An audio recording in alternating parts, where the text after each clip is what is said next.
तेजय हा सेजल तर पटली स्वतःहून प्रपोज वगैरे याच गोष्टीवर पार्टी तर झालीच पाहिजे. काय म्हणतो आग्या? बस का येणार ना तो.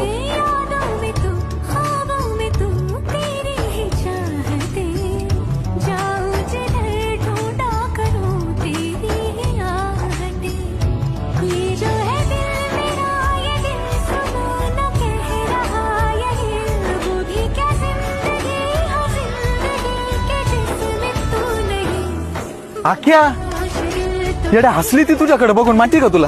काय मस्करी करतो त्याच्या. ए प्रशांतला विचार. शपथ हसली.